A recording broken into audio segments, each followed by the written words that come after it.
zad, tetapi yang aku tangisi ini adalah jauhnya perjalanan, kurangnya bekal. Wa nafsin maqbalatin 'ala rahman, dan aku merasakan ruh semakin mendekat kepada Sang Khalik, Sang Maha Penyayang, Sang Maha Pengasih, Rahman. Wala adri ailal jannah fa'ahniha am ilan nar fa'azziha. Dan aku tidak tahu apakah aku ini akan pergi ke surga dengan senang hati, dengan penuh sukacita masuk surga, atau justru aku ini masuk ke neraka dan aku berduka dengan itu. Tsumma da'a rabbahu qailan, kemudian dia mengangkat tangannya berdoa kepada Allah Subhanahu wa taala, Allahumma inni uhibbu liqa'ak fa ahibba liqa'i wa ajjil li fihi thumma faraqal hayata ba'daha. Ya Allah, aku senang bertemu denganmu, maka senangilah pertemuan denganku dan bersegeralah untukku. Thumma faraqal hayata ba'daha, kemudian dia meninggal dunia setelah itu. Ini kisah di ujung hayat Abu Hurairah ketika beliau sedang menghadap Allah Subhanahu wa taala. Kita tahu bahwa kita semua pasti akan menghadap Sang Pencipta, Sang Khalik. Kita hidup sementara di muka bumi ini, rata-rata umur manusia 70 tahun, 80 tahun. Kita pun akan dipanggil oleh Allah Subhanahu wa taala. Bahkan bisa jadi kurang dari itu. Kita pasti akan menghadap Allah. Kullu nafsin dha'iqatul maut. Semua makhluk yang bernyawa pasti akan menghadap kematian. Inna lillahi wa inna ilaihi rajiun. Sesungguhnya semua ini milik Allah dan akan kembali kepada Allah Subhanahu wa taala.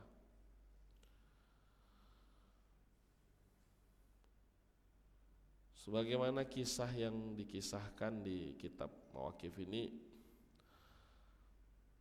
jauhnya perjalanan yang dikeluhkan oleh Abu Hurairah bukanlah perjalanan duniawi, bukanlah perjalanan fisik, tapi yang dikeluhkan oleh Abu Hurairah ini adalah perjalanan menuju Rabb, menuju Tuhan, menuju Allah Subhanahu wa taala yang amat sangat panjang sekali. Kita di dunia hanya menghitung jari, bisa dihitung jari orang-orang yang umurnya sampai 100 tahun. Di alam kubur bisa ribuan tahun kita. Bahkan di surah As-Sajdah itu kan ayat kelima,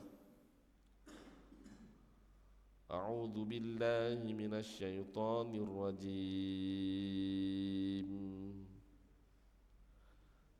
As-Sajdah itu surah ke-32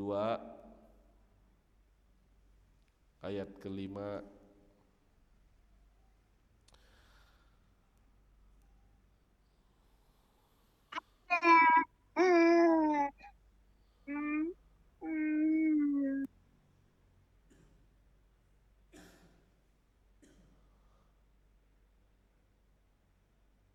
Ya ayyuhan nas. Kok ini sih? Ini surah Al-Hajj, surah ke-22. Kita surah 32.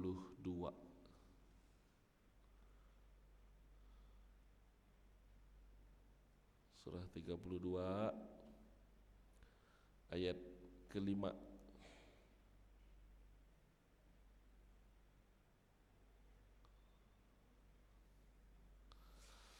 Itu surah Al-Hajj. Operator nih suruh hafal surah dia. Yudabbirul amra minas samai ilal ardi thumma ya'ruju ilaihi fi yaumin kana miqdaruhu alfasanatim mimma ta'udun. Ini dibaca terus Jumat subuh nih. Dia mengatur segala urusan dari langit ke bumi, kemudian urusan itu naik kepadanya dalam satu hari, kadarnya 1000 tahun menurut perhitunganmu. Satu hari di alam kubur, satu hari di akhirat, nilainya sama seperti 1000 tahun di dunia. Bayangkan bisa ribuan tahun. Abu Lahab, Abu Jahal masuk kubur 1400 tahun yang lalu. 1400 kali 1000 tahun. Itu kalau tahun, ini per hari. Kalikan 365 hari lagi.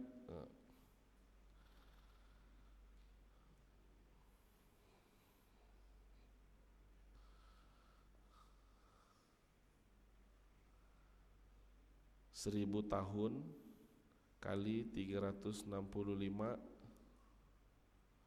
dikali 1400 tahun, 500 juta tahun dah.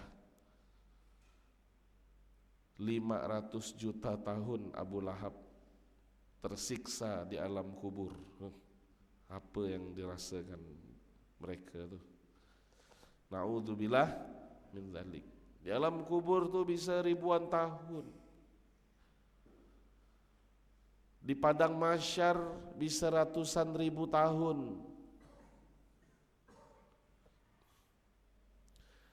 Di jalan Shirathul Mustaqim bisa 70.000 tahun manusia menempuh perjalanan tuh.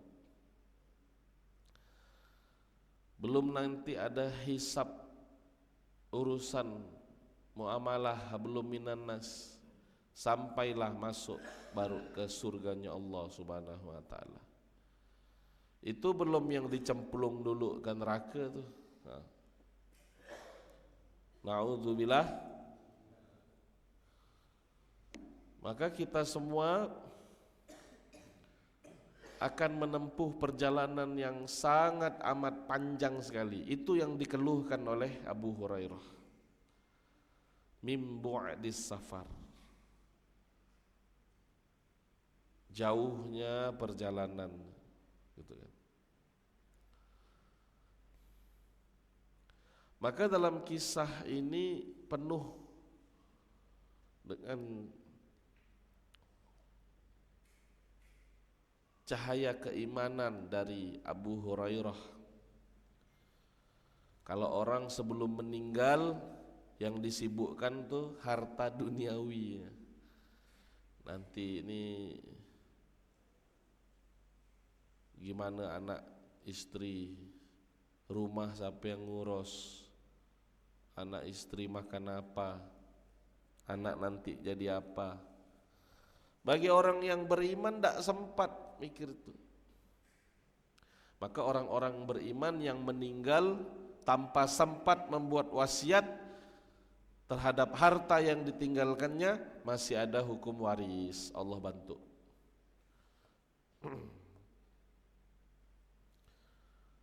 Karena bagi orang-orang yang beriman, yang dipikirkan ini perjalanan next setelah mati ini.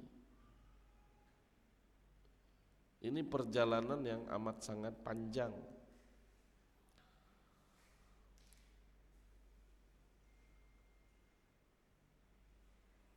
betapa butuhnya diri kita dukungan moral, keimanan, lingkungan positif yang membuat kita semakin dekat kepada Allah Subhanahu wa taala. Hal ini membangkitkan tekad kita untuk berbuat baik dan senantiasa meninggalkan perbuatan yang mungkar. Artinya jadi-jadilah maksiat nih, kan? Cukup-cukuplah. Kita semua pernah salah, namun kita semua ingin soleh. Hasrat, syahwat, keinginan duniawi yang mendominasi beberapa orang dapat mengubah mereka menjadi beban, menjadi sampah di masyarakat, membuat mereka tertahan untuk berbuat baik, tak tergerak, tak tersentuh hatinya ini untuk membaca Al-Quran, tak tergerak hatinya ini untuk berangkat ke masjid. Kalau kemarin Pak Kardi bilang kan, udah sampai umroh pun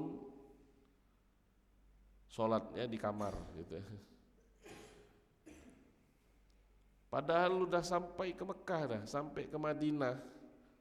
Masya Allah, apa lagi mau dikejar? Masjidil Haram, Masjid Nabawi itulah gitu. Dengan segala alasannya sholat di kamar.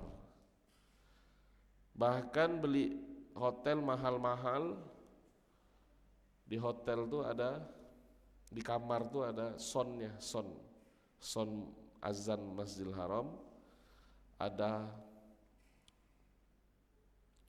sonnya imam sholat Masjidil Haram. Maka ada ikhtilaf membolehkan sholat di kamar seperti sholat berjamaah di Masjidil Haram. Cuma ada pendapat lain yang bilang tidak, kecuali urusan darurat ya. Apakah keadaan Masjidil Haramnya penuh seperti haji, Zamzam Tower Mall pun jadi tempat sholat gitu kan. Tapi kalau Masjidil Haramnya tidak penuh, masih banyak space, yang ngapain sholat di kamar gitu kan. Tapi itulah manusia. Yang penting bisa berfoto. Udah foto di masjid depan Ka'bah, dah. Yang penting dah foto gitu kan. Na'udzubillah min dzalik. Apa yang membuat manusia itu susah tergerak menuju hidayah Allah? Ada dinding kemaksiatan, dinding penghalang yang membuat manusia jauh dari Al-Quran, jauh dari masjid, enggan untuk sholat, padahal dia tahu dia butuh dengan itu adalah kemaksiatannya itu sendiri. Na'udzubillah.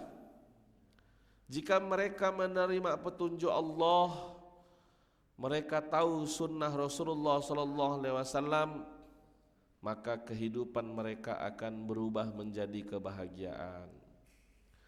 Kehidupan mereka memiliki nilai di mata Allah Subhanahu wa taala. Orang-orang akan mendapatkan manfaat dari mereka, bahagia bersama mereka. Di samping mereka merasakan kebahagiaan dan kesenangan sendiri.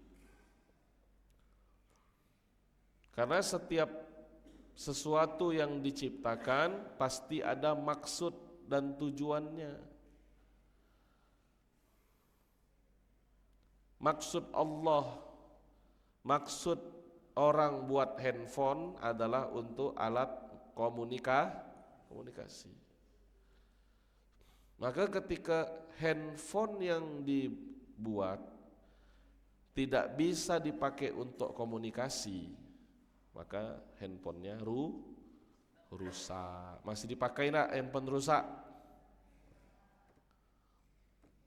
nggak dipakai, dibuang. Manusia diciptakan Allah ada maksudnya. Apa maksud Allah menciptakan manusia? Wa ma khalaqtul jinna wal ins illa liya'budun. Tidak diciptakan jin dan manusia kecuali untuk beribadah. Secara hablum minallah, tugas kita ini ibadah kepada Allah. Secara hablum minan nas, wa ma arsalnaka illa rahmatan. Secara hablum minan nas, maksud Allah menciptakan kita adalah kebermanfaatan.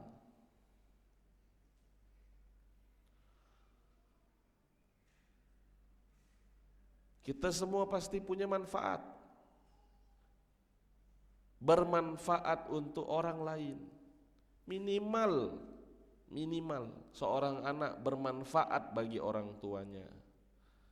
Orang tua bermanfaat bagi anaknya. Suami bermanfaat bagi istrinya. Istri punya manfaat bagi suaminya. Minimal itu. Pasti punya manfaat. Manfaat yang dia berikan ini menjadi tugas. Maka setiap manusia ini punya tugasnya masing-masing. Karena manusia ini unik. Kebermanfaatannya ini beda-beda. Macam-macam. Kayak Abu Hurairah kan, hampir tidak ada riwayat yang pernah menceritakan beliau ikut perang bersama Rasul. Tapi beliau memiliki tugas dan manfaat yang luar biasa. Salah satunya adalah mencatat setiap tindak tanduk Nabi SAW. Dan itu menjadi penting, memiliki kegunaan yang luar biasa. Jadi di zaman Rasulullah tuh para sahabat berlomba-lomba untuk menjadi manusia yang bermanfaat untuk sesama. Itu.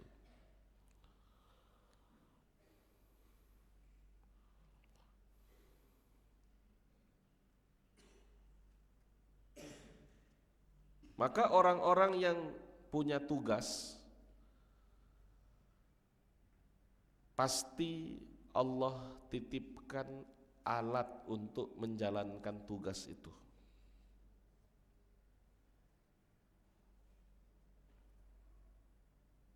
Misalnya polisi, ada alat dalam dia menjalankan tugas. Ada pistol, ada mobil motor polisinya.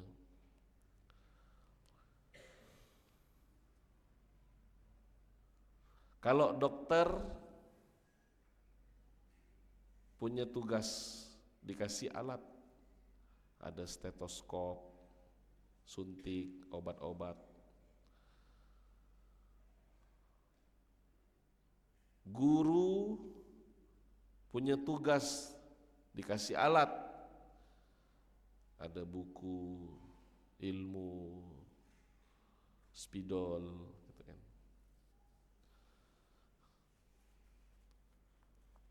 Kapur.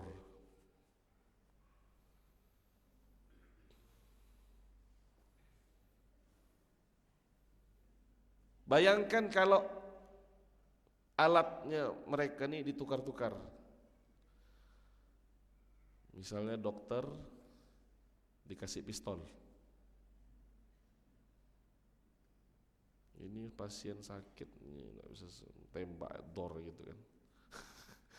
Daripada sakit dia lah buat selesaikan. Atau misalnya guru dikasih alat suntik.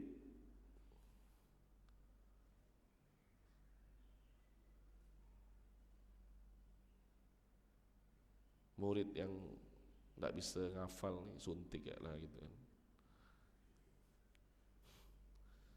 Atau guru dikasih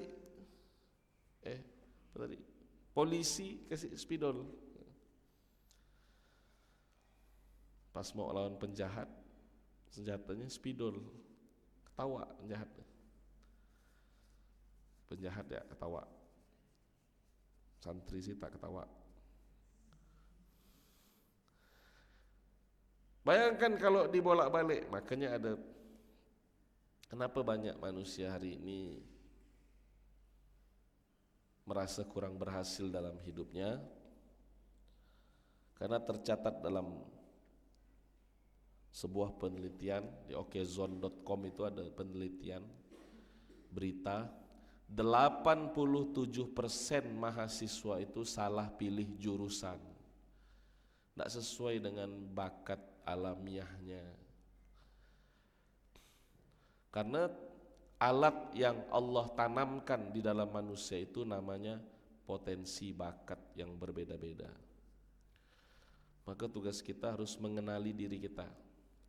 Man arafa nafsahu wa man arafa rabbahu. Siapa yang mengenali dirinya maka dia akan kenal dengan Tuhannya. Dia kenal dengan dirinya, oh aku ini seperti ini, aku ini seperti ini. Maka dia akan kenal dengan Tuhannya, oh ini rupanya maksud Allah menciptakan aku, tugasnya ini, tugasnya ini, tugasnya. Bayangkan ketika manusia yang diciptakan Allah tidak melakukan tugasnya beribadah, tidak melakukan tugasnya bermanfaat, tidak punya manfaat. Udahlah tak sholat, tak ngaji, ngabiskan beras, tidur ya kerjanya, main HP. Maka disebut dengan manusia yang rusak. Kalau manusia rusak jadi sampah, tidak dipakai masyarakat, tidak dipakai orang.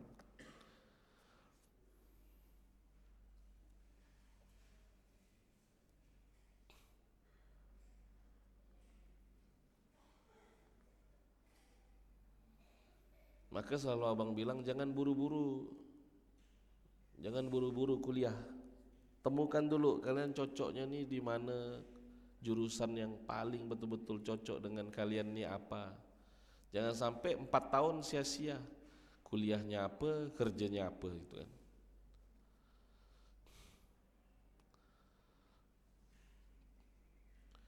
Jadi betul-betul dimaksimalkan. Karena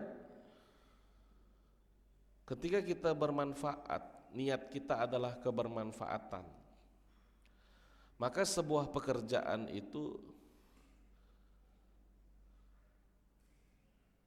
tidak menjadikan kita jenuh, tidak menjadikan kita capek. Karena level orang bekerja itu ada tingkatan-tingkatannya ya.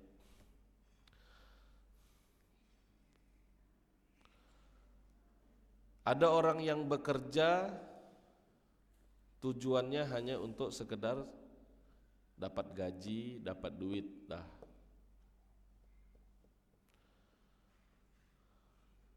Maka prinsipnya thanks God in Friday gitu kan.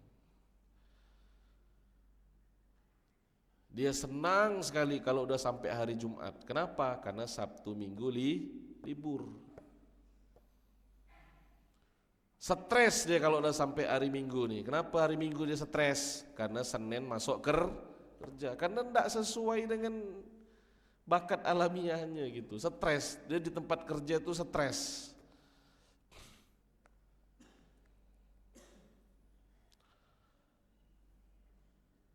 Ada level kedua, orang bekerja untuk mengejar karir.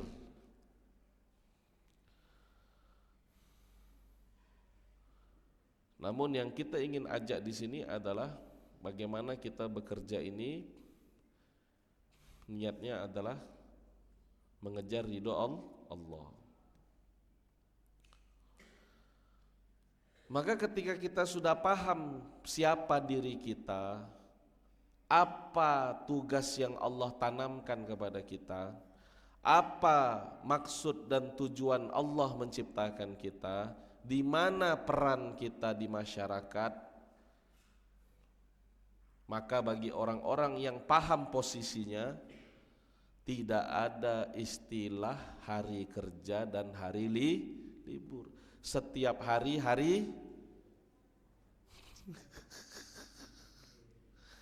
setiap hari libur. Kan ada istilah hari kerja. Setiap hari itu dia happy, enjoy.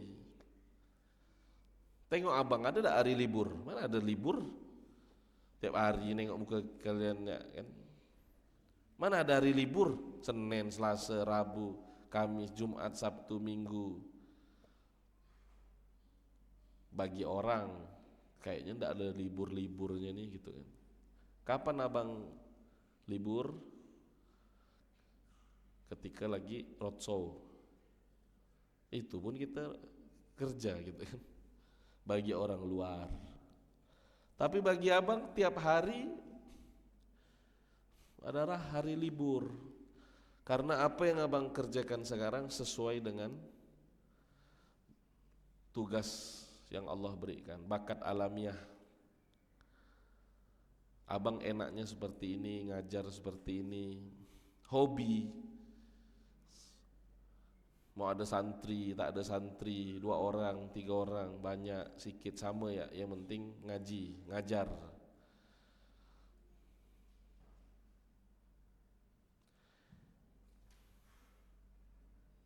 Termasuk yang multimedia nih, misalnya kan. Apakah ada hari libur Sabtu Minggu? Adakah hari libur Jumat? Adakah jam kerja jam 8 sampai jam 4 sore? Jam 5 istirahat gitu. Mana ada? Kalau kita pakai sistem jam kerja 8 jam kerja. Jam 8, 9, 10, 11, 12, 1, 2, 3, 4. Jam 8 sampai jam 4 sore. Tiba-tiba jam 1 subuh Pak, santri gedor. Assalamualaikum Ustaz, ada santriwati kemasukan. Maaf ya, ini bukan jam kerja abang ya, tolong. Silahkan nanti kontak abang jam 8. Ustaz, ini udah sekarat Ustaz, santri Ustaz, mohon maaf ya, ini bukan jam kerja. Akhir jam 8 udah ini dah, udah kemana-mana dah santriwatinya gitu. Nah jadi tidak ada istilah hari kerja, semuanya hari libur. Karena kita enjoy mengerjakannya, karena kita sudah tahu positioning kita, tempat kita, posisi kita di mana, tugas kita apa. Maka orang yang sukses itu adalah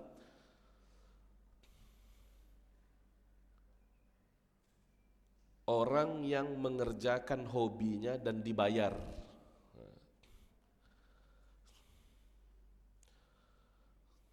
Dia punya hobinya ngajar, hobinya main laptop, hobinya terus dibayar, sukses lah dia.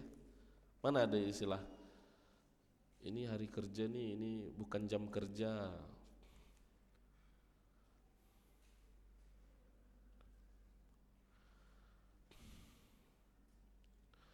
Nah jadi kebermanfaatan inilah yang harus kita munculkan. Nah sehingga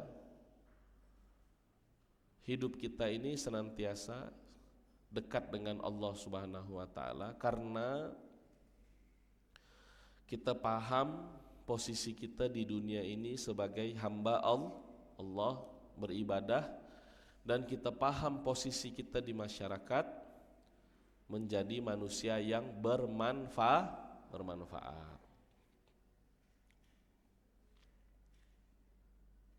Maka hidupnya akan bahagia. Dia menjalankan hari-hari ini dengan penuh kesenangan. Tinggal yang dipikirkan bagaimana hidup setelah mati. Liyabluwakum ayyukum ahsanu amala. Siapa yang lebih baik amalnya, kata Allah. yang dinilai banyak nih, bukan hanya karyanya, bukan hanya banyaknya kerja, banyaknya dia beramal soleh, tapi niatnya juga dinilai, keikhlasannya juga dinilai, macam-macam penilaiannya.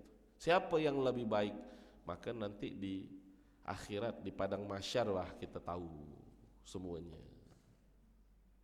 Maka tugas kita di dunia ini adalah berlomba-lomba dalam kebaikan. Fastabiqul khairat. Buka surah Al-Isra. Al-Isra. Al-Isra surah keberapa? 17, Masya Allah. Ayat ke 8.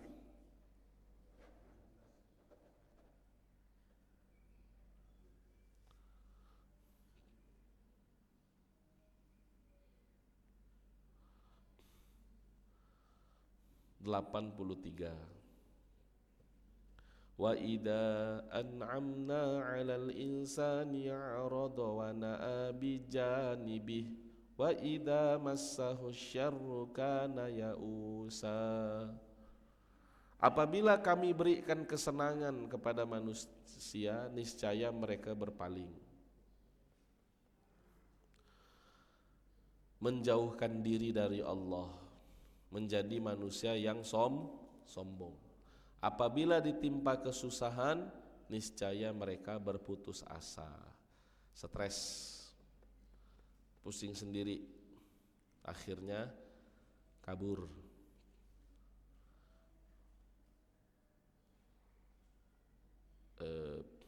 Muntaber. Apa itu muntaber? Mundur tanpa berita. Tak ada angin, tak ada hujan, hilang. Saat dia dibutuhkan, dia menghilang. Avatar. Makanya kita dituntut untuk senantiasa memahami diri kita dan kita tahu peran kita di mana, sehingga kita melakukan segala sesuatu dengan hati yang gembira. Kegembiraan yang kita dapatkan tidak menjadikan kita sombong, karena semuanya kita serahkan kembali kepada Allah. Ayat 84, Kul kullu ya'malu ala syakilatih farabbukum a'lamu biman huwa ahda sabila. Katakanlah Muhammad, setiap orang berbuat sesuai dengan pembawaannya masing-masing. Namanya syakilah. Apa ini syakilah? Syakilah ini adalah sifat, karakter sesuai dengan potensi bakatnya masing-masing.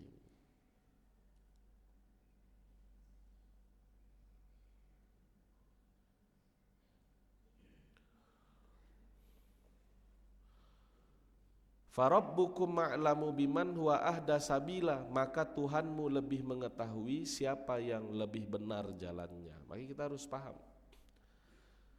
Jangan pakai kehendak kita. Ini bapak kau ni polisi, maka kau jadi polisi ya. Bapak kau ni PNS, kau harus PNS ya. Bapak kau ni ustad, kau harus jadi ustad ya. Tidak. Yang tahu bukan manusia, yang tahu siapa? Allah. Allah yang menanamkan syakilah itu sejak awal. Syakilah inilah dalam istilah kita potensi bakat setiap orang, dan itu sudah Allah gambarkan di dalam Al-Quran. Kullu ya'malu ala syakilah. Setiap orang tuh punya beramal membawa bakat potensinya masing-masing. Jadi kalau orang beramal tak sesuai dengan bakatnya, tadi mudah putus asa, kalau berhasil sombong. Maka kita kembalikan kepada Allah Subhanahu wa taala. Sebagaimana Abu Hurairah dalam menjalankan tugasnya mencatat. Kalau hari ini namanya literasi, tim literasi ya. Mencatat setiap gerak-gerik kegiatan, dokumentasi yang ada di pondok, mencatat kajian-kajian, mencatat kejadian-kejadian. Maka insya Allah segala hal upaya hidupnya dia jalankan dengan kebahagiaan dan kebermanfaatan. Insya Allah. Buka surah Al-An'am ayat 122. Barulah yang harusnya kita takuti ini adalah kehidupan setelah mati. Awaman kana maitan fa ahyainahu wa ja'alna lahu nuran yamshi bihi finnas kaman mathaluhu fil zulumati laisa bi kharij minha.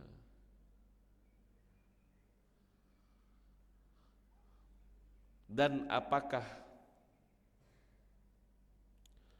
orang yang sudah mati kemudian dia kami hidupkan dan kami berikan kepadanya cahaya yang terang,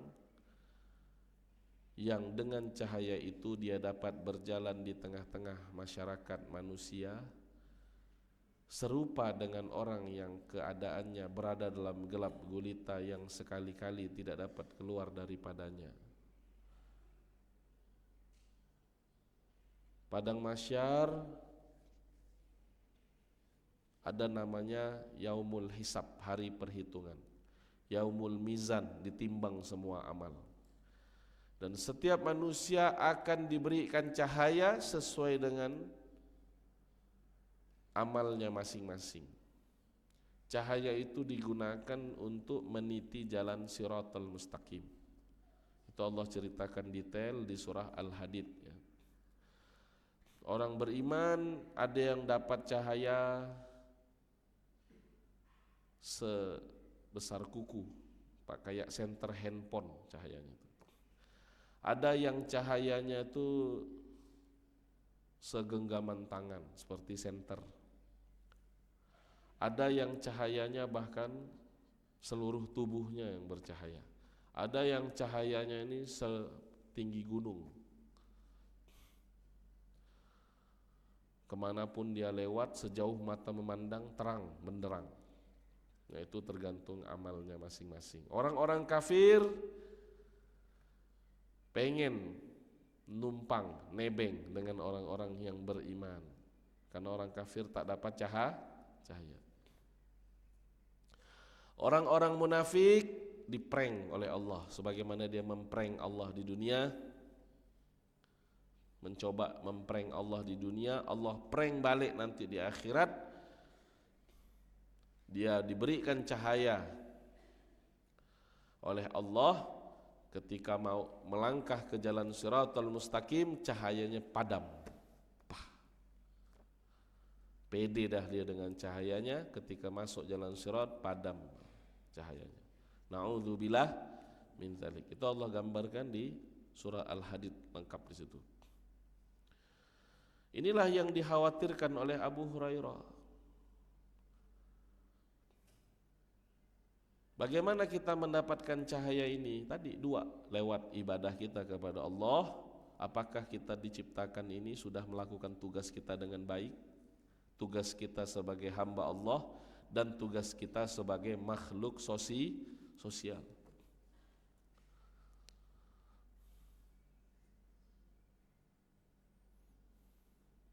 Jangan sampai ibadahnya bagus tapi rusak hubungan sosial. Hutang tak dibayar, asik nak berkelahi,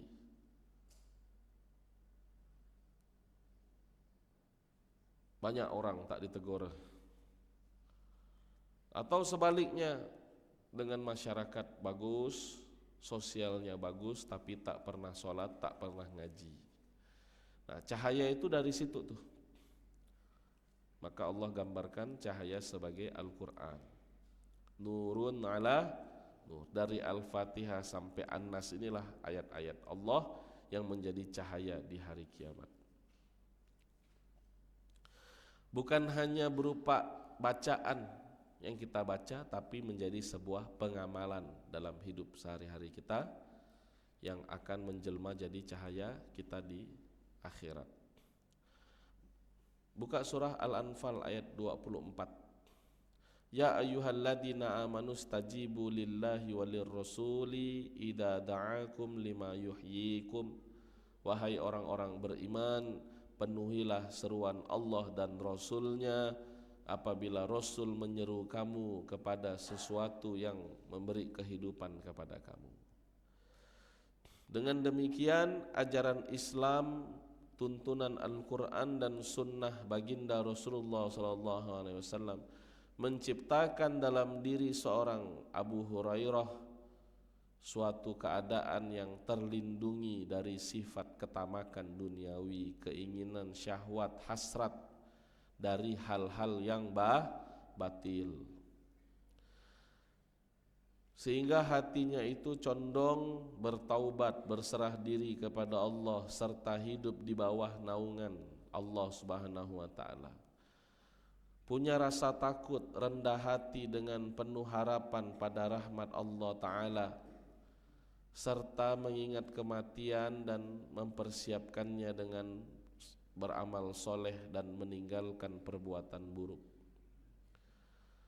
Maka kalau kita kerja hanya sekadar cari duit, dipikirnya ya yang mendapatkan pahala itu hanya sholat, hanya ngaji. Kerja pun tujuannya beramal soleh, mendapatkan pahala di sisi Allah. Maka kita akan beribadah semaksimal mungkin, kita akan bekerja semaksimal mungkin. Dengan cara demikian hendaknya kita memuliakan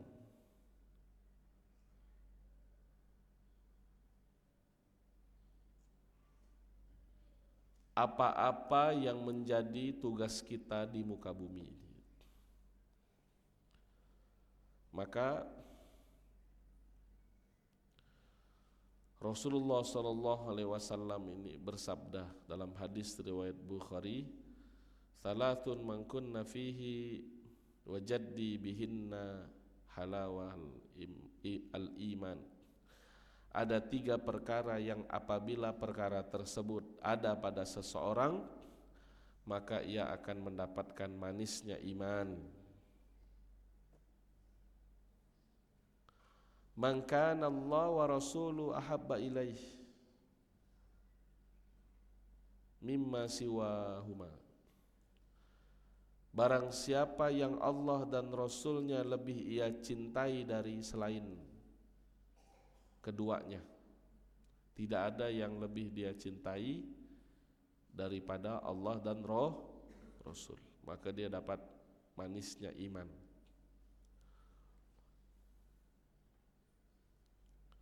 Wa an yuhibbal al-mar'a la yuhibbahu illallah. Apabila ia mencintai seseorang, ia hanya mencintainya karena Allah Subhanahu wa taala. Masyaallah. Kita cinta dengan sesuatu karena Allah mencintainya. Kita benci dengan sesuatu karena Allah membencinya. Wa ayyakraha ayyauda fil kufr ba'da an anqaddahu Allah min kama yakrahu ayyaqdafa fin nar. Ia benci untuk kembali kepada kekufuran setelah Allah menyelamatkannya sebagaimana ia benci untuk dilemparkan ke dalam neraka. Maka insyaallah hidup kita senantiasa penuh cahaya keimanan ketika kita senantiasa mencintai Allah dan Rasul. Apa ciri-ciri orang yang cinta? Dia akan ikut dengan orang yang dicintainya. Qul in kuntum tuhibbunallah fattabi'uni yuhibbukumullahu wa yaghfir lakum dzunubakum wallahu ghafurur rahim. Katakanlah, siapa yang mencintai Allah, maka dia akan mengikutiku, kata Nabi sallallahu alaihi wasallam. Maka orang yang cinta dia akan ikut. Bagaimana supaya orang ikut? Buatlah dia mencintai. Sentuhlah dia tepat di hatinya, maka ia akan jadi milikmu selamanya. Maka orang akan merasakan manisnya iman, seperti Kak Resti dapat manisnya iman ketika dia sudah menghafal Al-Quran, dia sholat. Yang tahu rasanya iman ya Kak Resti lah.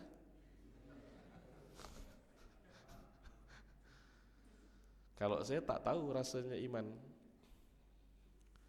yang tahu ya istrinya lah. Maksudnya adalah keimanan kepada Allah. Macam mana kita tahu rasanya iman? Ya, ketika kita mencintai Allah dan Rasulnya melebihi dunia dan isinya.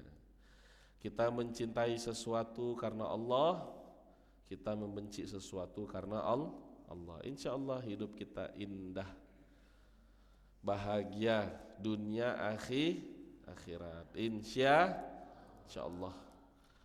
Qalu subhanaka la ilma lana illa ma 'allamtana innaka antal alimul hakim. Subhanakallahumma bihamdika asyhadu an la ilaha illa anta astaghfiruka wa atubu ilaik. Assalamualaikum warahmatullahi wabarakatuh.